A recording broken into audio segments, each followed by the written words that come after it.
ఆ చదువులమ్మ నేరుగా ప్రతి ఇంటి గడప చేరగా మీ భవితకే భరోసా దూరదర్శన్ వేదికగా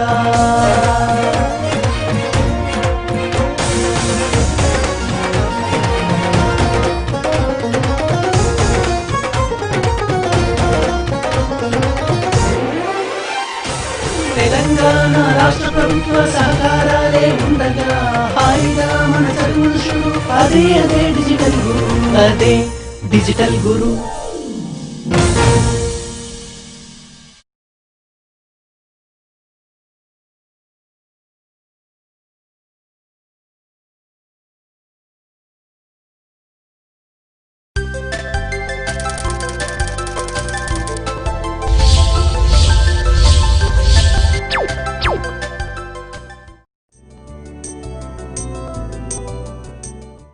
Hello children, welcome to the session of sense organs part 2. In the last session we have learnt about the structure of eye, functions of eye, diseases of eye, structure of ear. Now children, let's see the structure of eye. This is the outermost layer called as sclera, which is thick, tough, fibrous, non-elastic. Now the sclera bulges out and forms the cornea. Children, this is the lens. Now children, this is the second layer called as choroid layer. The choroid layer forms the entire eye but except the pupil. So the surrounding area which is surrounded by the pupil is called as the iris. This is the pupil and this is the iris, children. Children, you can see the choroid layer which is containing lot of blood vessels, right? You can see here yellow spot, the area of best vision, that is fovea. This is the blind spot, the area of no vision, and this is the vitreous humor, children. Now children, you can see the blood vessels are present. This is the optic nerve and this is the retina, where the image is formed and carried out by the optic nerve to process by the brain. Hello children. Now let's see the internal structure of ear. Now ear consists of three parts: external ear, middle ear and internal ear. Now children, let's see the external ear. You can see flap-like structure made up of cartilage, easily elastic and twisted. Now this external ear is leading to the canal. This is called as ear canal or auditory canal. Now ear canal consists of ceruminous glands and sebaceous glands. Ceruminous glands secrete wax and sebaceous glands secrete oil glands. Why? Because this canal has to be lubricated to prevent the dust or any small tiny particles which can enter through the ear. Now children, ear canal is leading to the eardrum. This is the eardrum. Now eardrum is in between the external ear and the middle ear. Now the eardrum. Now after the eardrum we have middle ear. Malleus, incus and stapes. Malleus, incus, stapes. Hammer, anvil and stirrup. Now this stapes will open into the oval window and connects through the round window to the internal ear. Now children, you can see spiral shaped structure called as cochlea and three semicircular canals. See children, spiral structure, coil structure called as cochlea and three semicircular canals. Now children, these semicircular canals help us to maintain the equilibrium and posture of the body. Now this cochlea, as I told you, it is spirally structured. Now cochlea is made up of three parts: scala vestibuli, scala media and the scala tympanum. Now the sound waves hit the external ear, travel through the ear canal. What does the middle ear do? When the sound waves enter through the eardrum, that eardrum will transfer that sound waves to the malleus, incus, stapes. What does the malleus, incus, stapes do? They will amplify the sound. Now children, we know that through air the sound travels freely. Now the internal ear is made up of liquid membranous labyrinth. Now let's see the other sense organs, that is nose, tongue and the skin. Nose. So nose contains a pair of nostrils, children. These are the nostrils. The nostrils contain tiny hair-like structures. So it will prevent the dust or some other germs to enter in our body. So when some dust particles or germs enter our nose, the dust particles and the tiny particles which are present in the hair-like structures disturb the nose and we sneeze out and it will get rid of the dust. So the nostrils will lead to the nasal cavity and the nasal chambers. Children, you can see here, this is the nasal septum, this is the mucous membrane. So the nasal cavity, air is filtered, the moist surface of the lining of the nasal cavity and the hair growing from its sides remove some of the tiny particles of dirt in the air. Odor, airborne chemicals. When we sense a smell which is very flavor and good to our nose, we like it. Right, children? So the airborne chemical molecules strike our nose. The mucous membrane have olfactory receptors. It will carry the impulses to the brain. How? Let's see it. So the airborne molecules interact with the receptor proteins associated with specialized nerve cells. Children, these are the only nerve cells which are in direct contact to the environment. So these cells incidentally are the body's only nerve cells that come in direct contact with the outside environment.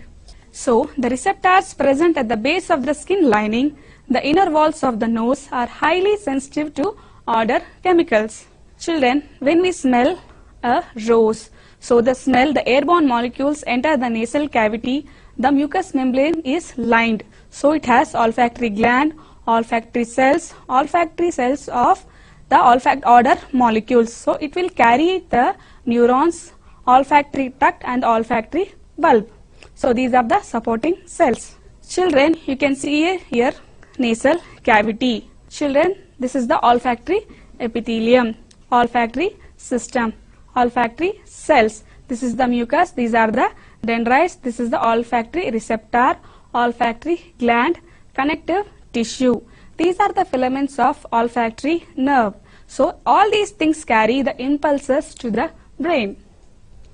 Now the receptor cells transform information about the stimulus into nerve signals that will send the nerve signals to the brain smell centers located on the underside of the brain. In brain, our sensation of smell are initially processed and then passed on to many other parts of the brain. So this is the brain, children. This is the olfactory bulb, olfactory tract, then olfactory cortex of temporal lobe, conscious perception of smell, hippocampus, olfactory memory. So we memorize some parts of smell also, right, children? Now this is the emotional response. This is the reticular formation, visceral response to smell. So if you are suffering from cold, do you smell things in the natural way? Do you find any relationship between smell and the taste? Children, when we have cold, we do not have the sense of taste and smell. Why is that? Let's see. Our nose produces excess mucus. Hence, the odorants are unable to reach the receptors, thus making it difficult to smell. So why can't we taste also? Specialized gustatory receptors on our tongue tell the odorants from food travel back from our mouth to the olfactory receptors. So the combination of information from gustatory and the olfactory receptor give us the sense of overall flavor. So taking care of the nose. Take proper care of your nose by washing it with water as you take bath. During nasal infection, by washing them with lukewarm or salt water. Tongue. Children, tongue is a voluntary muscle. It is made up of voluntary muscle. Voluntary means that is in our control. We can move our tongue. Right, children? So this is the buccal cavity. These are the teeth and this is the tongue.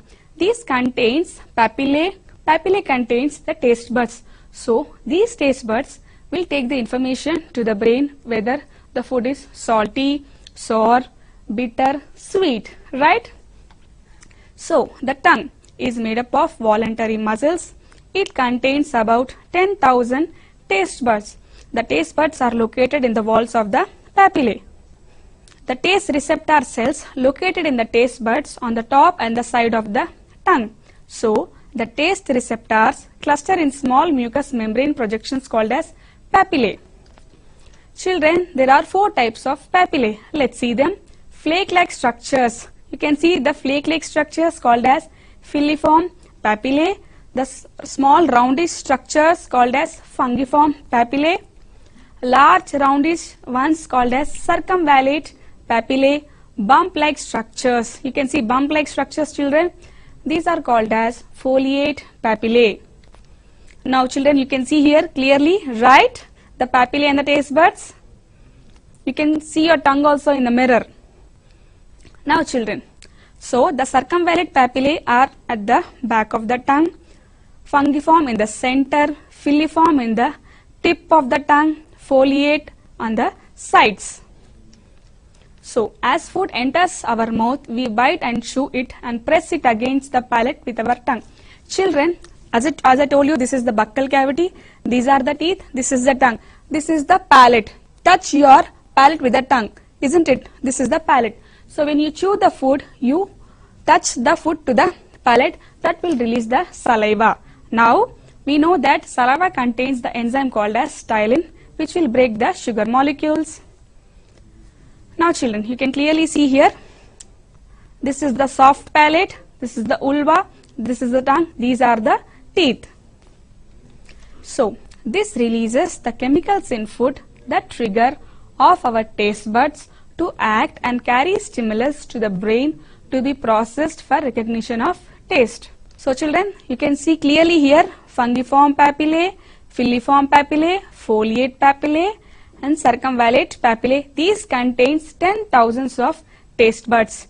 Taste buds, children, this is the taste pore, this is the taste hair, right, children? This is the gustatory cell. Now, each taste bud has a cavity with pore called as taste pore. The epithelial cells surrounding the taste buds form taste cells or the receptors. Children, you can see here, this is the taste pore, this is the taste hair, this is the tongue epithelium. Taste cell, these are the supporting cells. This is the structure of taste bud. Now, the taste buds are enclosed in the papillae. So, there are 10,000s of papillae and 10,000s of taste buds in our tongue. So, this is the sensory nerve fiber. So, all the information which is carried out to the brain through the sensory nerve. Each receptor cell connects to a nerve fiber. All the nerve fiber connect to the main nerves that carry messages to the brain and the spinal cord for further. Now, gustation, sense of taste. We have 4 types of taste, children: sweet, sour, bitter, salty.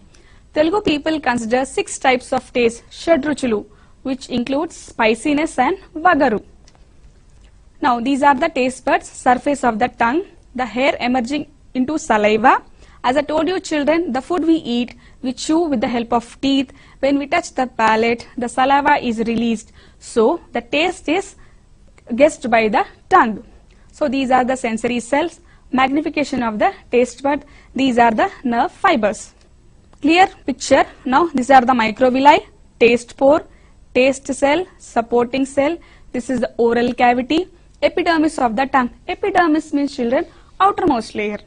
This is the nerve ending. So, nerve endings, and they are carrying the nerve fibers. That is the information, whether it is sweet, salty, sour or bitter.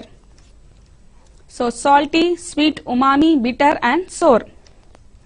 Umami is the savory flavor found in the protein-rich food. That means, children, seafoods mainly. Metallic taste is taste of some artificial processed food materials. Children, artificially processed means that is not natural. It has expiry date also. So, when you buy any processed food, please see the expiry date also, because the processed food means artificial flavors are added to sustain the freshness of the food. Better to avoid processed food, children, eat natural food. So, these are the umamis, flavored foods, that is seafood, cheese and the meat. So, taking care about the tongue, clean and wash the tongue before going to bed, at night and after rising up in the morning. wash the mouth cavity after eating the food. Right children, there are some tiny food particles which remain in our teeth, which is not good for our health, right? So children, the last sense organ, that is skin. It is the biggest sense organ of our body, right? And it is the first level of protection, right children, from invading of germs. So skin contains cutaneous receptors for touch. It is divided into two parts, epidermis, dermis, specifically. So this is the dermis children. You can see here dermal papillae, this is the hair follicle, this is the sweat duct, erector pili muscle, sebaceous glands, this is the vein artery. Obviously it has to be supported with the blood vessels, right?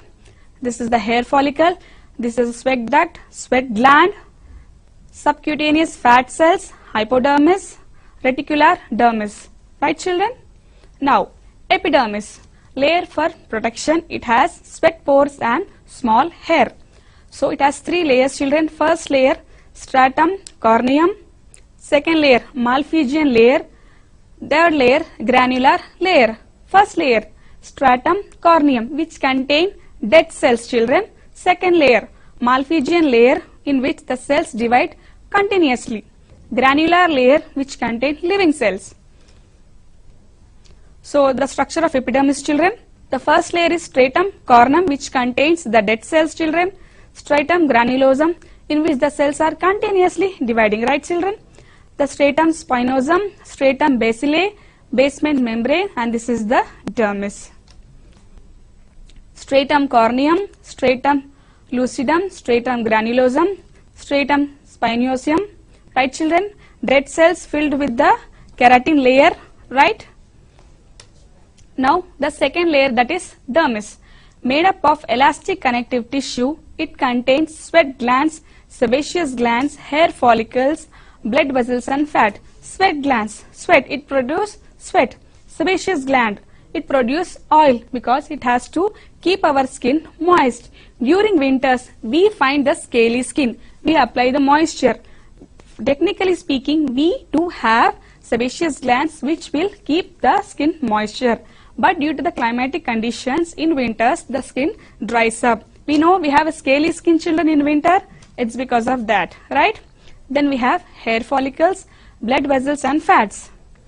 So this is the dermis children. It has melanocytes, right? It has fatty tissue, the blood vessels, the follicles, the sebaceous glands which will produce, yes, oil, and sweat glands which will produce sweat. Skin and touch. Skin is the outermost covering of our body. It regulates the body temperature and eliminates certain waste material through sweat. It is good to sweat children because we can eliminate some certain waste materials also, right?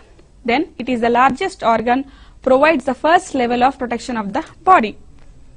Pigmentation. Color of the skin is due to the presence of pigment called as melanin. This pigment gets stimulation when exposed to sunlight. Children, in India we have diversity of people, right? Some are dark, some are fair, some are having normal color, brown color. Now I am dark, somebody is fair.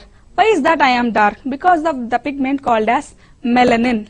The melanocytes will secrete the pigment melanin, which will make my skin looks dark. So the fair people who do not have melanin pigment or melanocytes production, so they are fair. So do not discriminate anybody to the color, right children? So localized pigmentation, hyperpigmentation, when sunlight falls. So the melanocytes activate and produce the pigment called as melanin, so that the skin will tan. Especially in the summers, right? When we go out to play, we play in the sun, right children? So we will tan. Why? Because when exposed to sunlight, the melanocytes will secrete the pigment called as melanin. So you can see here children, dark color, brown and the fair. As I told you, the dark colored children are dark because of the pigment called as melanin, right? The children who are fair is because they lack the pigment called as melanin. So these are the melanocytes children. You can clearly see they are releasing the pigment called as melanin. Melanocytes, right? You can see the upper layer which is dark, which is light, right? So here the melanocytes are releasing the melanin pigment which is making it dark. Here the melanocytes are not releasing the pigment melanin, so the skin color is light. Skin is sensitive to touch, temperature and pressure. It contains the separate receptors such as tactile receptors for touch, Pacinian corpuscles for pressure, nociceptors for temperature. So this is the structure of the skin, children. Epidermis, dermis and the hypodermis.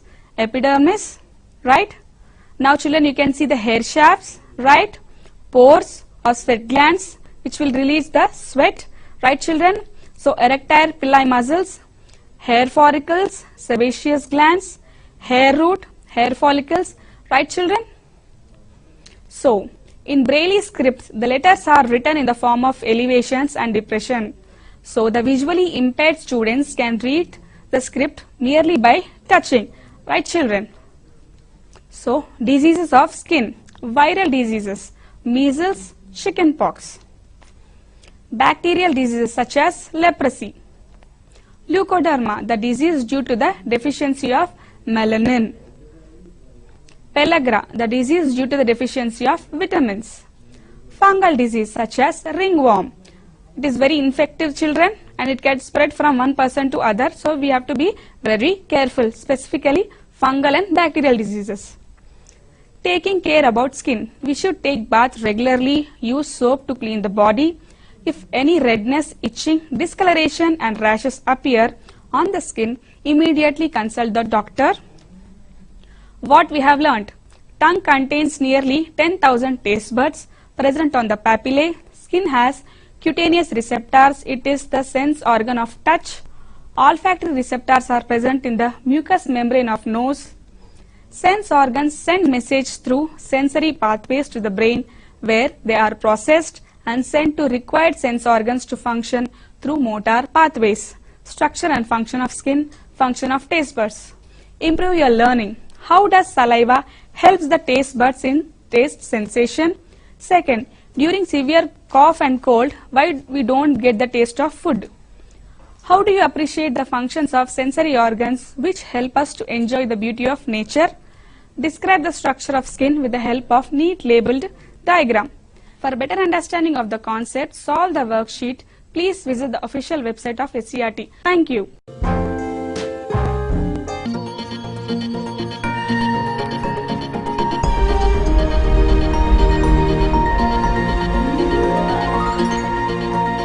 ఆ చదువులమ్మ నేరుగా ప్రతి ఇంటి గడప చేరగా మీ భవితకే భరోసా దూరదర్శన్ వేదికగా